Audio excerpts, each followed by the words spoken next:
Hi, folks. Nick Tuckert here with the Historical Fencing Guild. Well, folks, it's starting to get spooky over here, and before we get into why it's getting spooky and what's going on, we have to talk about the Simple Sword and the Fighting Axe, both available through Amazon at www.amazon.com/author/Nicholas Tuckert. That's me. You can find that link in the description. You can also find the Patreon, where you can help me do this wonderful little program every Friday and help fund the Never Mind the Furthermore specials that I do Monday, Wednesday, and Friday on the Nicholas Tuckert channel. Now, as you can see, it's beginning. We have a couple more weeks left. Only a few more sessions before the spookiness consumes us, before we are drawn into the realm of darkness, unknown, unaided, cast against the forces that rise up from the very grave. And who are we to stand against them? Well, friends, colleagues, we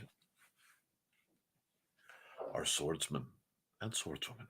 We are the ones who stop and scoff at such things.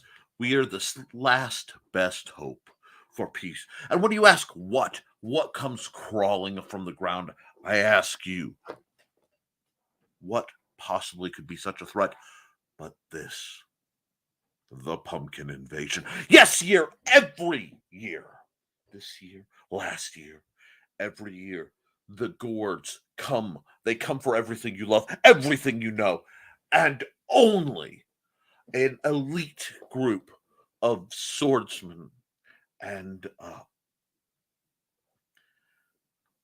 marksmen and women rise up to stop the oncoming pumpkin onslaught, friends. These are dark, dark times.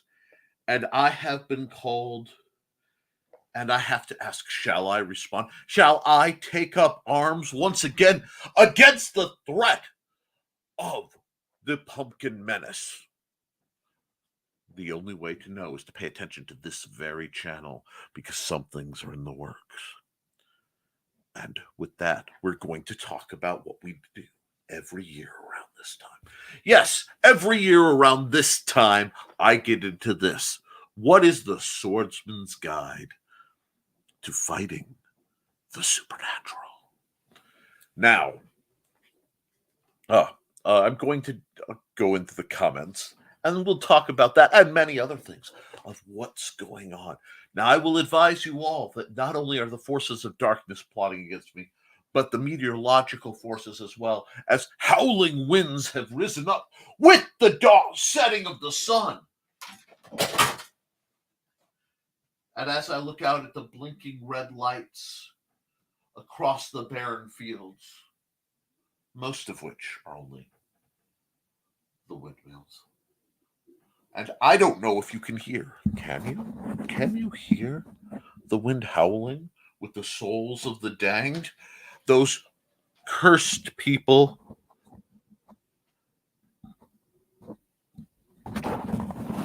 who, through the fault of not doing their drills, not training, have been doomed to wander the earth. My window rattles as those who fall, they beg, they call to me to rise up and train them. But alas, it is too late. So I call on you, students, friends, colleagues, viewers across the cosmos. Now is the time to make sure you are trained. Sharpen your knives, oil your torches, lock your doors, and bar your windows.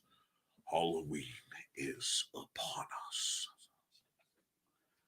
And friends, I am feeling it in my very core. Now, in the last years, I have spoken about how one would go about fighting lycanthropes and fae, and even those vampires less civil than our dear friend Johnny Cage. And this year is no different. But what What ghouls haunt your minds? What threats are you most fearing that make you chill in your night? I ask that of you, dear viewers. Bring on to me your monsters, your terrors, your horrors. Bring on to me the things that stalk your nightmares. And let's see if we can't figure out a strategy, a session amongst those monster hunters not yet governed by governmental forces who may or may not exist, and say, how will we get through the night? So let's look into the chat where such lovely people have gathered, and let's talk about that. And for maybe an hour on this dark and windy night, we can have some fun. First through the door is our own Bladed Thesis. Hey, Thesis! Hope you're having a good one. Your new name seems to fit you well, but you'll always be Thesis to me. Now, Johnny Freaking Cage, whom I love, says, I thought you were going to say the Pinky Blinders for a second. And that is in reference to this hat. This hat is the second version of this hat. The first hat, which is the hat, I wore almost constantly through high school and college. Actually, the original is an item of great spiritual power that I literally wore out the inner lining of, and it took me a great deal of time to replace because there's a legacy to it. And the legacy was I purchased it originally for my father as a gift. And my father, who I love dearly, informed me that he's not an old man, and that is an old man hat, and he would not be caught wearing it. It was one of the first things I ever bought of my own money by my own travel. And I looked at him, I smiled, I said, now, Dad, you've always said never give something to someone you wouldn't want yourself. It was a measure. So to his delightful horror, I put it on my head. And I wore it for years, and many a girlfriend or colleague or would-be girlfriend attempted to offscound with said hat. And I eventually wore it to the point it was unsafe. And in my wife's travels, she found one to replace it so that I could wear my hat. But it's very, very warm. And as it's very, very hot, I wear my summer hat now. And the hat, which is the hat, comes out during these dark and overcast days, where I'm reminded of some of my more colorful periods in my past. Because we are all, much like Time Lords, reincarnations of our former selves. Some of us change names, some change ideals, and some of us just keep little tokens so that when the dark times come, and they do, we remember how to reach back to the skills of a lifetime or two ago and make things more interesting. Now, let's keep going through the lovely comments, and we'll see what else is going on. I also don't want to sweat soak the hat. Hence the return of the hair thing that controls my head wrap / neck gaiter that has a story to it as well. Happy Friday, Cindy. As you can see, I am feeling it in my core. I am very excited because shortly I will be watching Halloween Kills, and Michael Myers is my favorite slasher. And it will be interesting to see how that movie goes. Please don't spoil it for me, because we may talk about how to deal with the unkillable. How, as swordsmen and women, do we approach the threat of the lumbering, unkillable, unstoppable, immovable psycho killer in a mask, such as Jason Voorhees or Michael Myers. I will give you all one great hint. Not my. Don't give him back his machete. Oh, I'm in a good mood, folks. I had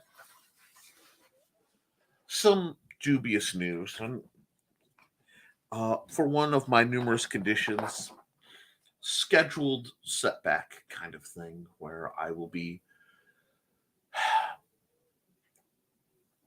going through MRIs and physical therapy as they again try to answer the simple question that I've been asking for nearly 20 years now, somewhere between 15 and 20 years. Why do I fall over?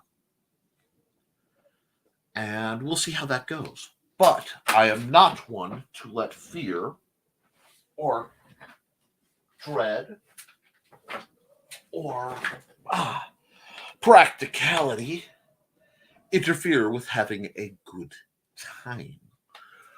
And especially this time of year. Oh, this lovely SOG axe was donated/given to me by Steve Clausen. And I find it to be a lovely little solution to problems. And this time of year, one likes to keep their tools handy, because you never know what may come in through a window or a door on a dark and stormy night.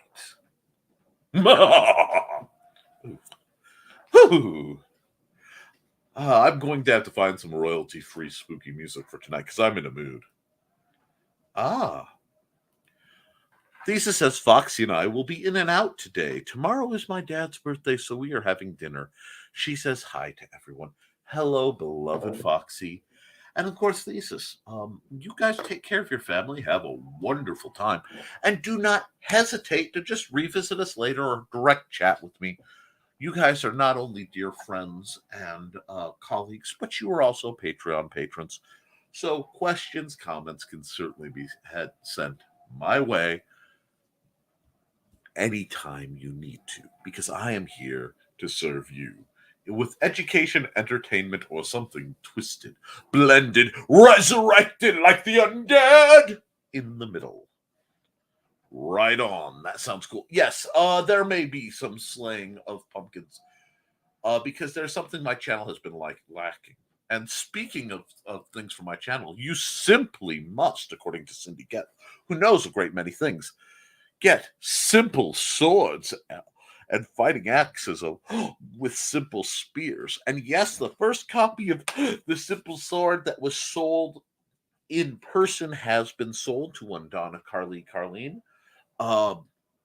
wife of Carl Witzman, and just beautiful soul. At FezCon, it was a wonderful time. We were able to get together with Brian K. Morris and Cookie and our own Richie Asplund, and a bunch of deranged authors hung out for a few hours and sold very little, but had a great deal of fun. Yes, on Friday night, tune into the Historical Fencing Guild right here. Same bat time, same bat channel. Now we have a comment dump. Ooh, that's always a good thing.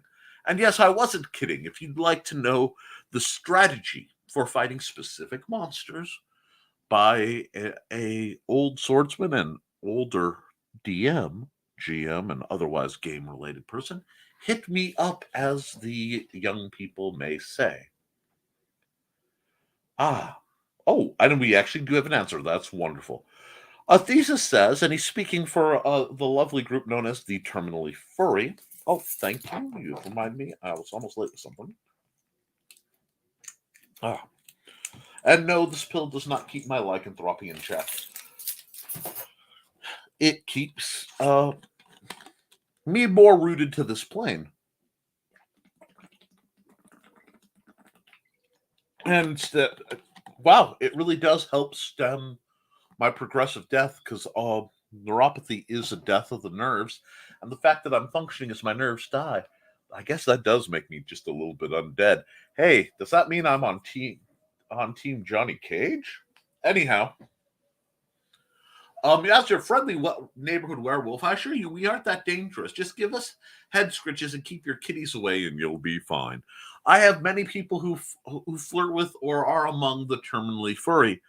Uh, Lycanthropy is serious business, friends, and remember to wear mouth guards when you are playing with your favorite lycanthropes.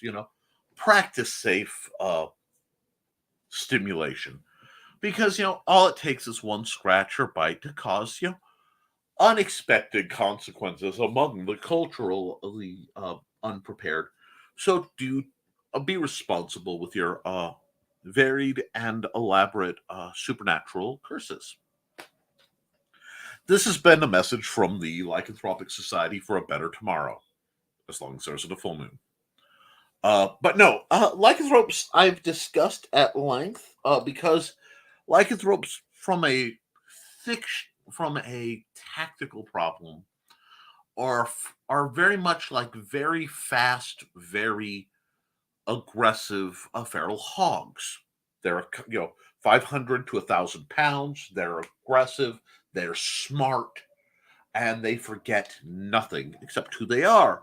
So one must use very similar tactics if one is to be wise in the dispatch of them, if they can't be contained for their own safety and may have their tags. Remember werewolves this time of year. Don't go out without your dog tags. Welp, Johnny Cage, how does one fight the concept of tomorrow? Absolutely, that is a great question, and it's a bit more philosophical, but one that is in my bailiwick. One may fight the concept of tomorrow by preparing and living well today. Remember, the past is history, tomorrow is a mystery, but today is a gift. That's why we call it the present. One must both enjoy that gift for what it is and embrace its fleeting nature. If it is a good day, revel in the good, revel in the enjoyment of what you are doing, because it may be fleeting. If it is a bad day, let it go. Don't worry too much, because it's already fleeting. Find a serenity if you can, and be mindful, because if you are worried about yesterday or you are worried about tomorrow, you're not here. You're not today. You're not in the moment. And without being in the moment, you have no chance to enjoy it or even notice what's going on. And for those of us with memory loss, where both sessions can be very blurry, sometimes the moment is all we have. So be kind, because if I forget what's going on, I would rather be remembered as being kind. Be prepared, be attentive. That's how you deal with tomorrow. You make sure things are laid up so that you can. And what you can't, you put in God's hand, whatever you want to perceive he, she, they to be. Although I have some very profound feelings on that. And you move forward valiantly, defiantly in the face of the odds that would bring you down. Because that is the monster we are most fighting. Despair is the enemy that rises up from the grave and grabs us by our very throats. It chokes our hearts. And friends, colleagues, we can defeat this by facing it openly. Despair and dread flourish in the back of the mind, where they can send out tendrils of anxiety and depression without being faced. So look upon your fears and deal with them succinctly. And speaking of mindful, we are joined by the mistress of mindfulness herself. Happy Friday! Happy Friday! Hope all is great with you and yours. I'm surviving. Hugs and kisses. Hugs and kisses and everything I can get away with, Kat, because you are one of my favorite people on the planet. I don't have Kat Rothamel's video on this brand of StreamYard, and it would be rather problematic to move around. But she, like Cindy Kep, has a great number of products, although I still need that link from you because I will promote you on the other channel. Let's see. Oh, there's no threat of me spoiling horror movies to anybody. They never appealed to me. Excellent. And you mentioned that during our earlier show. I do find people like to talk about how they deal with things, because I find that was how I dealt with being afraid. I have, how do I want to phrase this? that's both effective, obscure, and innately dramatic. Because I'm in that mood, friends. I have a history with the paranormal, and I was given the choice: delude myself into thinking what didn't happen, study debunk to the best of my ability, and learn to defend. And I lean onto the latter too. So I believe in a great many things. And when I believe in something and it scares me, I study it so that I can understand what best can be done to deal with it. This is why I dislike it. I have fear of running out of food, so I keep enough food in my house for extended periods of time.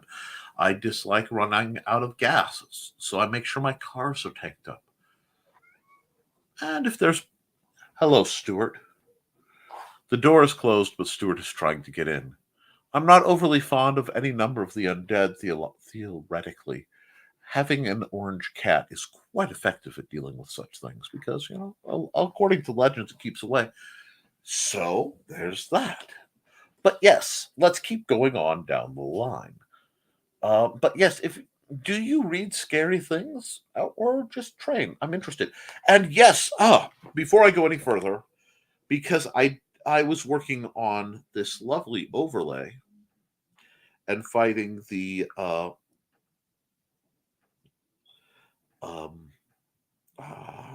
fighting the system to get my show on time. I need to go check. It's not there. I can't remember on which direct messenger our own Johnny sent me, but Johnny Cage sent me this. His beautiful redo. Let me see if I can get to show up. Very well. Of the Rose Rapiers, and they are exquisite. So, Johnny, I love your art. I love the premise. And despite the pointedness, these should be wieldable. Sorry they're blurring in and out. I'll put that picture up in places it can be found. I've just been fighting tremendous internet issues. Mr. Harrington's Phone, Stephen King's new Netflix thriller, rocks. I will gladly look into that. Alrighty, let's see. Okay. I hope you have fun always. No worries. Can't spoiler your movie as it's not one I'd watch. I normally don't. Halloween is just a... Make sure you get some great music to listen to during the MRI. The last time I had one, which I forgot, which was a head and brain MRI, was they had a really great classic smooth jazz station. I almost fell asleep in the thing. Although I was a little... that's a lot of magnetic waves for me, so it was a little... I got to watch the colors go for a while, which I guess that only happens in a few people have visual hallucinations from extreme magnetic fields like that. But hi, I'm in the crowd. That was fun. I hope you get useful answers for your medical sorts. All I get is you probably have a variation of Ehlers-Danlos. Come back if you hurt yourself again. I learned more in one video and 30 minutes of net nerding than 5 medical specialists. Yes, they have been trying to figure out if that is part of my bailiwick, just to give you the kind of things I'm dealing with, which limits my fighting, which is why I'm cranking out as much of my martial knowledge as possible on the off chance that this physical therapy I'll be getting into doesn't do like it's supposed to. Team Johnny is short on human resources, but we have fun. I know, Johnny, and I absolutely believe in the potential of you to wreak havoc. Let us open shop then. Wendigo. Besides, biting my girlfriend too hard, what's the game plan? Okay, Wendigo. Wow, a Wendigo is a problematic entity. As I recall, it varies by class. So the more spiritually, the truly spooky Wendigos have to have their heart destroyed. And it either has to be a stone or an ice knife, as I recall. Now, getting to cut out and destroy a Wendigo's heart while it's trying to eat you is no small task. And as is the stone or ice elements. However, I would think both could be fashioned into a reasonable spearhead and go boar spear on it if you have to. However, they're very cunning creatures. Uh, any big hitter, if I have to use melees, I fall back to. Oh, one moment. My apologies. I fall back to spears because, well, you have to use a knife. It's cool. This is just a knife. Knife blade, long handle. But the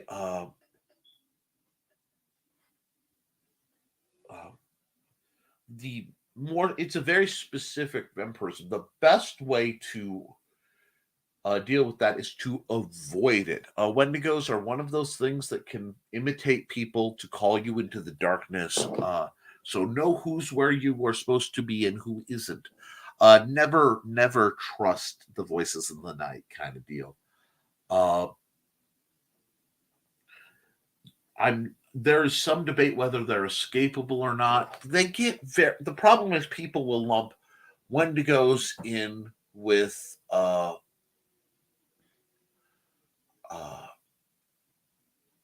skinwalkers, and they have similar origins, where they're believed to be the result of certain taboos, including cannibalism and a mythology around winter. Interestingly enough, the Wendigo has another supernatural cousin that one can only track by looking at the traits and stepping out of the names, and that being the Appalachian knot deer, which is a creature that looks very much like a deer, but it's cannibalistic. It moves wrong. It's aggressive. It can be auto-cannibalistic, where it will start eating itself. And that has a very real world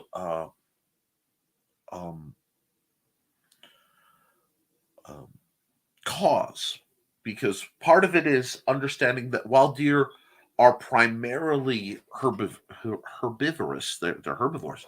Deer are opportunistic carnivores at certain points, so they will eat small rodents, baby birds, and eggs out of nests. It's very rare to see this, and it's usually around the time of the rut, where they're coming into it and they're building back up, or they're coming out, or of course during very stark winter times. So the origin of that creature is believed to be related with that. There's also what's called chronic wasting disease, which is a horrific condition of, I believe it's a brain parasite. Something goes very, very wrong with the brain of a deer. It's a disease much like mad cow disease, but much more aggressive. And it has yet to jump humans, but one should be very careful about what venison they take. That being said, if you have, we'll call it a class B Wendigo, you're just dealing with a psychotic deer, essentially, and it should be able to be brought down by any means you would bring down a deer. Don't go for a headshot. You're much better for the rib, between the ribs and legs. You want to get heart, lungs, liver, upper body, right in the flank about here, with a projectile of just about any type. You really don't want to go hand to hand with the deer. They're much more powerful than people want to make, and they will freaking gore you with those antlers. And cut you up with the hooves. They have to be respected as all animals should be. Let's see. I enjoy some horror films. It's like torture. It's the torture flicks like Saw. Exactly. And we were talking about that on Never Mind the Furthermore. What kind of scary movies do you like? It's a very big difference. The desensitization of death is what happens what bothers me. It's far too common for people to think they're used to it through media. These movies usually give away too much glory to bad intentions. I absolutely agree. I shockingly agree with you, Johnny. I am very much an empath, so I have to watch. I either watch movies. I prefer the older black and white movies that are suspenseful, and that's why I like the first Halloween, because in the first Halloween there's remarkably little gore, especially compared to its contemporaries. I mean, you go the big three. You have Halloween, you have Friday the 13th, and you have Nightmare on Elm Street. These are the three big slasher movies of that era. And especially if you look at the first, uh, the rest of the series have a lot more gore, a lot more cruelty, a lot more weirdness. Whereas Halloween is more about the pacing of the hunt, the suspense, and the act of fate in the near misses. That's why I like it. And actually, I only really like the first half, and the actual what I call the haunted house arc in the middle, where he's come for Lori. She's running around finding her. Everybody's dead. She's found Lori. She's running around. The boogeyman's can get me. Yada yada yada. Up to Loomis shooting her. That doesn't interest me all that much. But danged if the outro with the suspense of all the dark places someone may hide is terrifying. How, and they run through the music in these places that are very generic, especially for late 70s, early 80s houses. Trust me on this one. So, what does that come back to the Historical Fencing Guild? Well, that becomes a tactical problem. Michael Myers is 6 foot plus, supernaturally strong, and virtually unkillable. So, what do? Once again, our dear friend, the polearm, comes into play. I would say a trained team would pin him down and then hold him. If he refuses to die by some supernatural means we can't fully understand, maneuver him into a cement truck or a dump truck or some dumpster, fill it with cement, and then deposit it somewhere it's not likely to be a problem for some very long time, such as outer space, if you can afford it. They came close with the Jason X, but I like to think tactically. Jeepers Creepers, horrible gore movie, wonderful ending. It involved the harpoon and basically pinning him till the time of his active period came out, and the guy who did it just sitting there with the harpoon pointed at this bat demon because he didn't know what it was. He didn't know the rules, waiting for it to wake up. That kind of logic. What you need to think about is the greatest hero in monster hunting, the man who defines the logic and preparedness mindset. No, I'm not talking about Abraham Lincoln. No, well, no, not him either. I'm not talking about Abraham or Gabriel Van Helsing. No, I'm talking about that paragon of monster fighting virtue, Mr. Burt Gummer. Yes, that is the perfect model. Did he make mistakes in his career? Absolutely. But did he master the art of his chosen threat and deal with it with style and panache? Absolutely. A versatile, creative, and prepared individual ready to do what was needed to be done. He studied, he found their weaknesses, and he applied the best solutions, usually of high caliber persuasion, to solve the problem. And interestingly enough, when we get to the end of Dear Bert's career before he fell in battle, what was he carrying on his person frequently? But a Kali style Espada and Daga set. He was doing, I'm sorry, not Kali, Screama.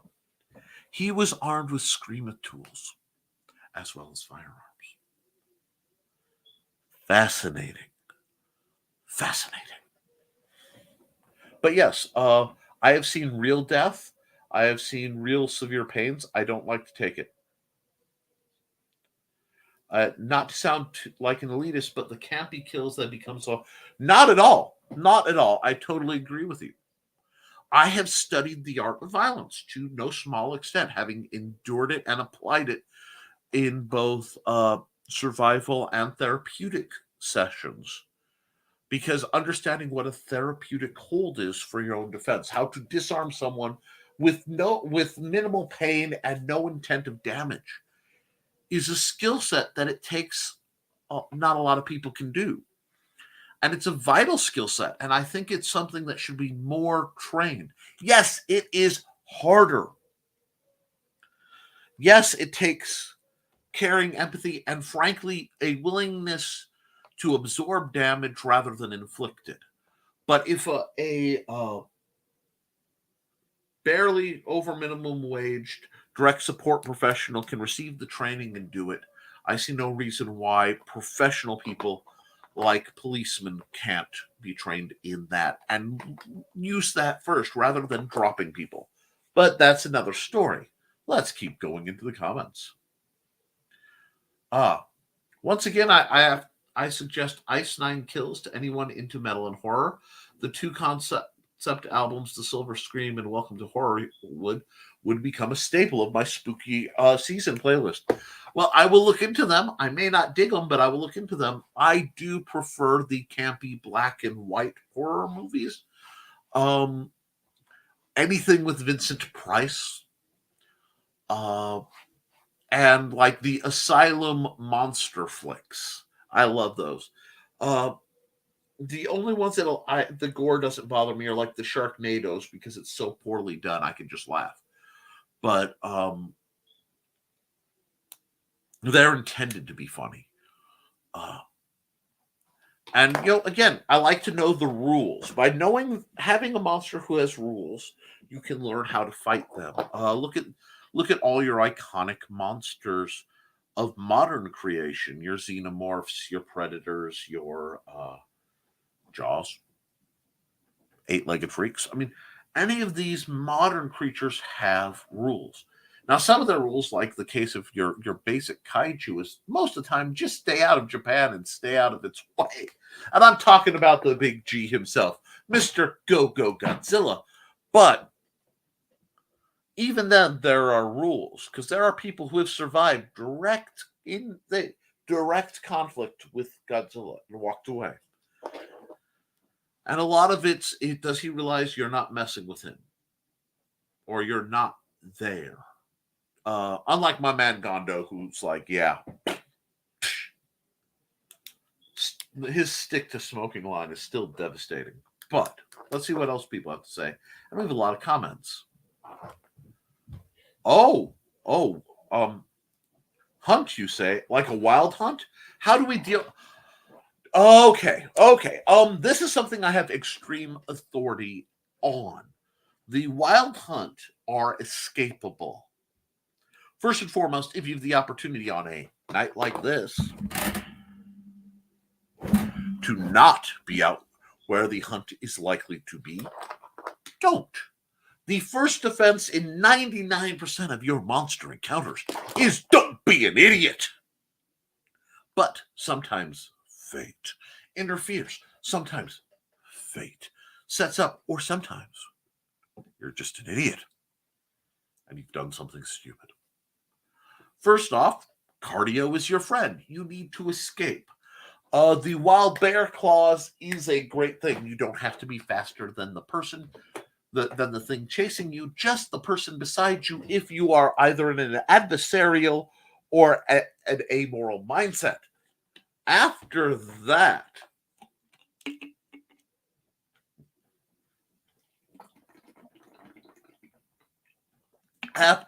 my dear friends, you if you can get safe, usually behind closed doors, the hunt won't mess with you. They are the wild hunt. You just don't want to be caught, say, out on moonlit nights near very active things, or having done something to warrant their attention. Because there's a sliding scale on the legends of the hunt, whether they are simply a band of lost fae known as the Sluagh, who are quite horrific, right on to some damned hunters who were rendered that way because they believed themselves to be better hunters than um, at least one deity and said so, thus being cast to be their hounds for all eternity. Uh, like I said, it's best. People are not comfortable with the similarities between the manifestations of the Fae and the manifestations of the sulfur smelling slime dogs, who I don't like to use the D word. Um, but know the rules. Stay out of trouble. You be polite. You don't ever want to be uh, condescending or submissive to the Fae. You follow the polite rules and then you get the heck out of the way. If it's the sulfur smelling crowd, uh, you want to run a little more dramatic, and those of us who are of certain faiths have specialized in that. But better have the faith in the backup to do it, and best call professionals. Professionals in any gig happen. We watch a lot of shows about terrorists have taken over the small. Only Paul Blart Mall Cop can stop them. You know, do you really want to bet that your life is going to play like Paul Blart Mall Cop? Or do you want to say, hey, we're going to, send in the Silver Griffins. We're going to call up a professional crowd to deal with things that go bump. When in doubt and you have the opportunity, call the professionals. Put them through the meat grinder, also called the phalanx. That's not a bad idea. Armor and training are wonderful things when you have to deal with melee situations. You deal you deal with the wild hunt the way you deal with X's. Don't be there. Flee. I thought he was going to say Ash. Point. Anything exactly. Any movie Svengoolie plays is all right with me, movie wise. Kat, you really are a vision. And this is coming from somebody who has a 3-foot tall Elvira on the wall. And I want to take a point to end. Here I can show you guys that. If you can see, pardon the mess. Next to Lydia, my assistant, on the other side of the door, are the 2 metal signs I have for the Elvira movies. I'm not playing when I talk about this stuff. But occasionally, and I'm going to get both political and spicy for a moment, people are upset about Cassandra Peterson, the actress who has portrayed Elvira all these years, having come out as being a lesbian and being in a relationship. Guys, she has literally provided me joy my entire life. Elvira and I have the same birth year, her character and myself. I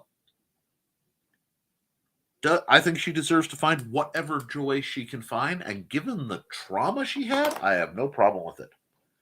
So yes, Svengoolie is wonderful. Mystery Science Theater 3000 is wonderful. Screaming Yellow Theater is wonderful. Movie Macabre, of course, is wonderful. Yes, I love the B-grade movies where you can see the string holding up the monster.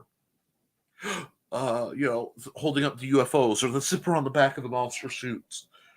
Or it's just campy and overacted and delightful.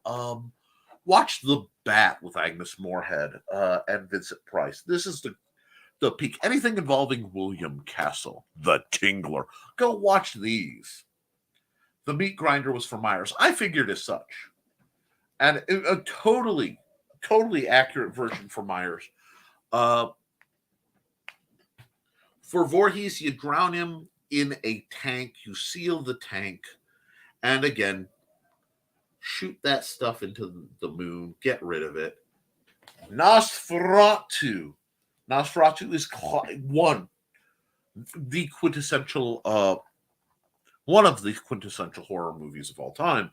A must-view silent film.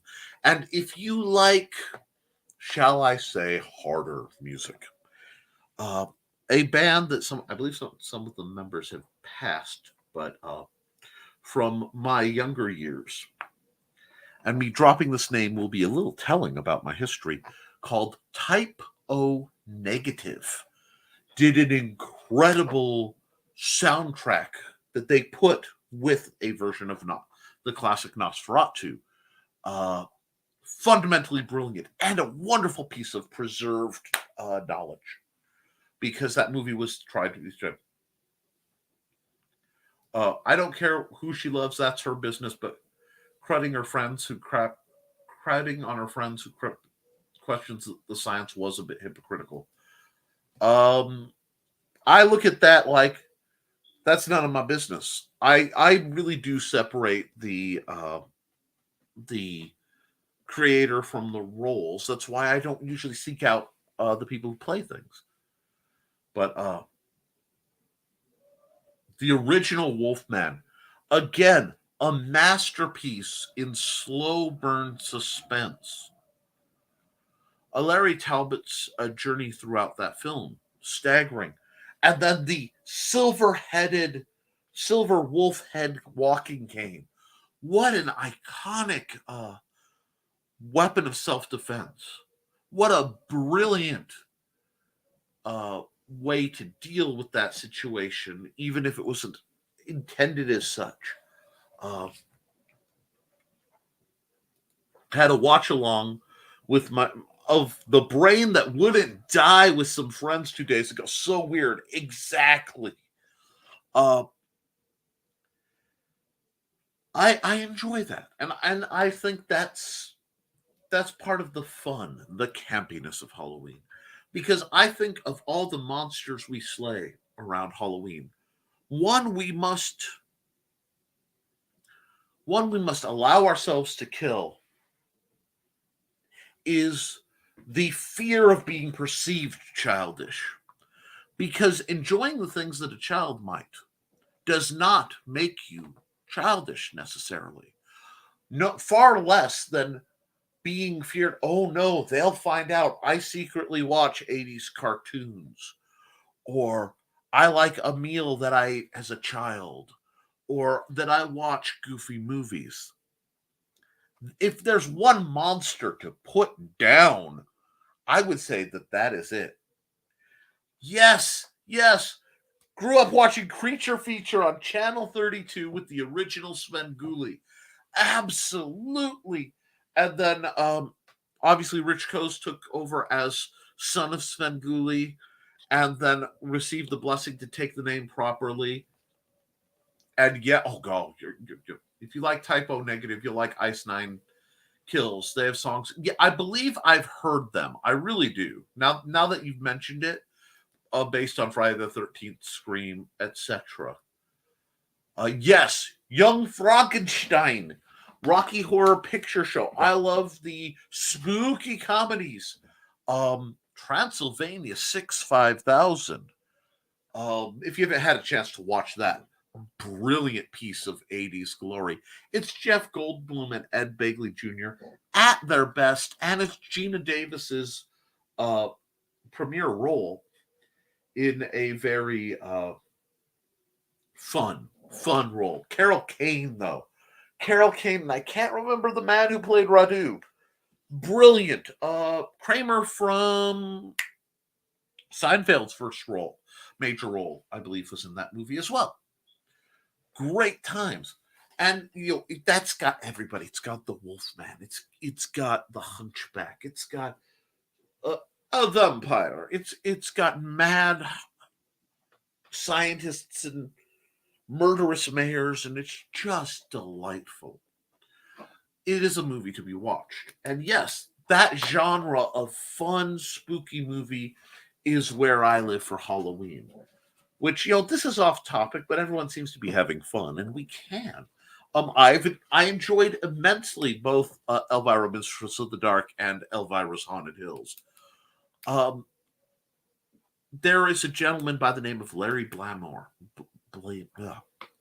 Larry Blamore. He did The Lost Skeleton of Cadavra, one of the finest films ever made. If you love old horror schlock movies, the acting it is superb. And then he followed up with the Lost Skeleton Returns Again. Brilliant. And they got a lot of notice. I think they even went to Sundance. And then he did a movie called A Dark and Stormy Night. And it is an ode to the old dark house horrors of the 40s. Jim Beaver actually shows up. So Bobby Singer of Supernatural fame. Absolute must watch. I haven't had a chance to see the new Interview with the Vampire series. I believe that's on Netflix, which I do not currently have access to. But I will keep an eye out. Obviously, I'm getting back into swords and combat. If you want a fun sword fight anime, you must watch the original Vampire Hunter D and Vampire Hunter D Bloodlust. The fight choreography is phenomenal. The story and pacing is moving. And the source novels are unspeakably good. Those two movies define what anime can be. Now, warning for mild nudity and some truly excessive violence on both of those, but they are delightful, delightful films. And again, must watches. Another thing to look at is if you enjoy Monster of the Week style, you're looking at your X-Files and so many others, you need to look up a program called Kolchak, the Night Stalker. Now, this movie, it was done as movies and a series in how they decided to present them, kind of like Columbo was. But Kolchak had a Monster of the Week, and he was played by Darren McGavin, and he basically set up the genre. So if you enjoy Supernatural, if you enjoy X-Files, you have to watch this. There was a short-lived reboot that was not good. They tried to make him too cool and edgy, but you had somebody who was at the time modern, late 70s, early 80s again, reporter in Chicago, of all places, having to deal with supernatural threats. And occasionally he'd travel and just bump into them because it was his specialty. And trying to tell the story that was the truth. Great, great film. AMC. Ooh. And yes, Kolchak inspired The X-Files and also inspired a lovely TV series called Roswell Conspiracies, Myths, and Legends, or something like that, which was a low-budget kind of parallel to the Men in Black animated series. Excellent. And yes, Penny Dreadful is one I wanted to see. Forever Night was great. Moonlight was great. These are vampire movies. The Dresden Files was better in book form, though the later ones I haven't liked as much, to the point I've kind of backed out. If you get a chance to read Monster Hunters International, please do. They are phenomenal. But I want to give you guys, because if my calendar is, oh yes, Mulder and Scully, yes. And I love the X-Files. I absolutely adore them. And I just found out you can watch them streaming somewhere. And it's on my list because they're just phenomenal. I love Twin Peaks, if you want to get into the weird and mysterious and things like that. And I enjoyed the first few seasons of Supernatural. I did not enjoy it when it started to become too angels and demons all the time, because frankly, it started to feel a little sacrilegious and I wasn't comfortable with it. And I can do that. Yes, Forever Night was a hidden masterpiece of late night TV. What did I just watch not too long ago along that line? It wasn't Beast, although Beast was great too. But anyway, I know we're really off topic, but it's spooky, and I'm kind of having a delayed Halloween party a misplaced, if you will, vibe. Agreed over, yes. But I would like you guys to come at me next week, the 21st, because let me look at this. I need to look at something. Alrighty, we have the 21st and the 28th before Halloween. So let's take the 21st as your homework to your friends and viewers, is to tell me, pick new monsters, threats you seriously want me to deep dive. And I will do my best for that. Hopefully, in the next 2 weeks, I can do my part against the Pumpkin Menace. But we want to make sure we can stay fun with this.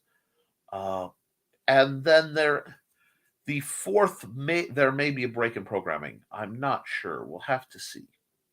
Because, well, no, I don't need any of that anymore. Thank you. Yes, David Lynch was amazing, and Twin Peaks. I'm going to just shout this out to Kat. If somebody needs to remind me, there is actually. I listen to a lot of ambiance channels, listening to fall music or, coffee shop sounds. You have coffee shop sounds and instrumental music to write and kind of chill to. I have several channels like that. Calm by Nature is probably the best of them. But one of them, and I can't remember if it's Calm by Nature or not, did a ambiance from the diner in Twin Peaks. So they recreated the diner. You're sitting there and you hear sounds related to the show, the music of the show that loops. It's delightful for a very specific set of geek. I will share that if I can remember. Oh, you finished Peace Talks but haven't hit Battleground yet. Excellent. I was just talking with some friends about Love for Charmed, the original, not the awful remake. Charmed had its place. It was very good. I do Cat. It is tragic that we both lived and worked and traveled the same circles so close, and I didn't get to know you sooner. My gosh, you're one of my favorite people. She used to have the Twin Peaks soundtrack on cassette. I will share that thing. I think I finished all the current Dresden books. Yeah, the problem, bit of literary critique, which really belongs to the other show, but I can, is Butcher really wants to write sword and sorcery style fantasy, and he writes moderate. But anyhow, one of those crushes who walked by in my life when I was far too young to know what a crush was, and went, anyway.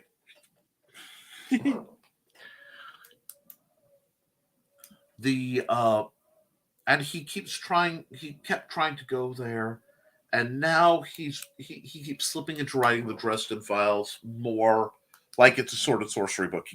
He's lost his grounding, and it really saddens me because Harry made some choices that weren't very Harry-like, and I'm just a fan, so it's his choice. But it did really kind of turn me off from the books. For those of you who know, it involves how he acted after he took the mantle and a bunch of other things. You know what I mean. The Twin Peaks theme really, it's phenomenal. But, wow, I'm on book 3 of The Furies of Calderon. Tell me if you enjoy it. I may just need to revisit it without having Harry fresh in my mind. I enjoyed the heck out of the TV series because I went, this is not the book. This is another universe. And frankly, Bob was so charming, I couldn't resist. Wow, that applies to both universes. It's hard to resist Bob because Bob is charming. Just stay out of Red Lodge. Whoa, I got to make Twin Peaks references. But we have, wow, today's gone fast. I hope you guys have had fun. I know I'm way off base right now, and I'm being silly. I also got to play a little bit with this happy little overlay. This is a nice pumpkin. The spider's a bit much. Let me see if I can make the spider reappear, because there's a spider actually hanging out. Yeah, he kind of clambered around, but you can see him now. Anyway, like the first book of the Cinder Spires, but I don't think he's written a second book. Well, we'll have to see how it is. So, guys, with that, I know I have pressed my luck with the wind being as howling as it is, and I have several things that I need to do tonight before I can safely sleep, involving prepacking meds and a few other things. So I am going to bid you all a gleeful adieu. Now, I have two questions, and I may set this up as a poll. Do you want to see me destroy a pumpkin? And what would you, what weapon style would you like to see used to destroy a pumpkin? Patreon folks, hit me up. Kat, I love you. You know, you just direct hit me up. And you guys have an incredible weekend, all right? Especially with spooky season, all jokes aside, guys, do your drills. You don't want to end up like the voices out there. Keep your eyes up, because even if it's not paranormal or weird, people get stupid this time of year. Be kind to yourself and each other. And thank you again for letting me in your lives, and for supporting your digital swordmaster.